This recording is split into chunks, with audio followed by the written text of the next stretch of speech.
and welcome to week 5. For week 5, you've got your week at a glance. You'll have your reading assignments, your section that is devoted to the types of handouts we would look at in class together, and then finally the assignments that you have due, all at the end of the week on Sunday this week. All right, let's look at your reading assignments. For your reading assignments this week, I want you to read Argument Analysis, all sections, Argument in Digital Writing, and you can see what's been indicated in that left-hand menu and putting it all together. You've got the link to our book as well as to a Prezi that captures the main ideas from those reading sections. All right, and then for the review section this week, you are going to write a review of literature. A review of literature really is what everybody else has already said about a topic. Not everybody else, because of course you've only researched, 4 articles, but basically you are going to report on what other people have already said about your topic using those 4 scholarly sources that you've chosen over the course of the 2 annotated bibliographies. Now, what you're going to want to think about is how you want to organize it and what you ultimately want to argue.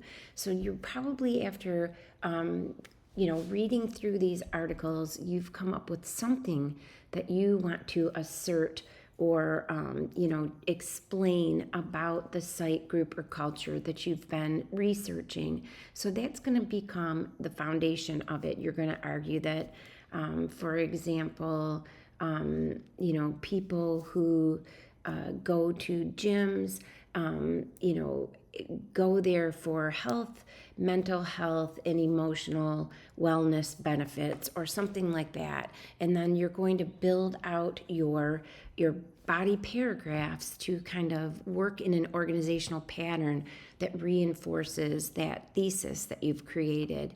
So you're going to think about how you're building out the first part of what's ultimately going to become project number 3, the prior research, the secondary research portion of it. This paper is going to be at least 3 to 5 pages long. It'll be in MLA format.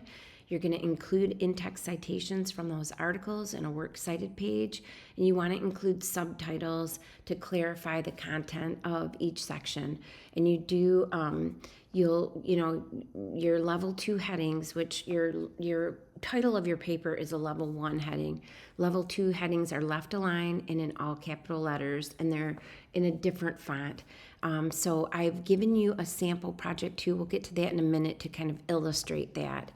I've also given you a handout a digital handout on literature reviews. So you can just read through what a literature review is. But because you've been reading these scholarly articles, you'll notice that what you've always been reading first is the literature review before they go into whatever study they've done.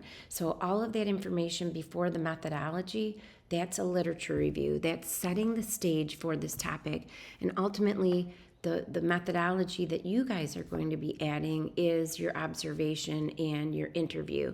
But we're just working out that first part of it before we get to the primary research portion. All right, and then I have given you an example of what project number 2 can look like. While this is not an ethnography, it's more of a an investigative topic, a research paper based on that. It will allow you to see how this particular student writer organized the literature review and labeled it with those level 2 headings. So that's there for you as well. Now, for the project number 2 rough draft, you're simply going to upload your files or share the link to your document. Just make sure that the shared settings are always, if you're sharing a document with me, anyone with the link can view. And that is due on Sunday at 11:59 p.m. And then similarly, your peer review is also due on Sunday at 11:59 p.m. This time you're going to upload your draft. You're going to locate a classmate's draft and answer the following questions. Describe their introduction. How does it set up the reader up for a discussion about the particular site, culture, or group? How do the body paragraphs support the writer's claim? What evidence does the writer provide in these paragraphs? how does the secondary or do, secondary sources support the evidence, and what do you learn about the site, culture, or group from the secondary sources?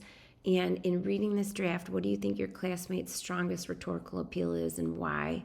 Finally, as a reader, what have you learned about this site, culture, or group? So you're going to just simply upload your draft, find a classmate's draft, and answer those questions. And you can do that by copying and pasting the questions into a reply, typing your answers underneath, simply answering the questions, whatever is easiest for you. And that's week 5. If you've got questions as you begin to navigate through the assignments this week, please reach out.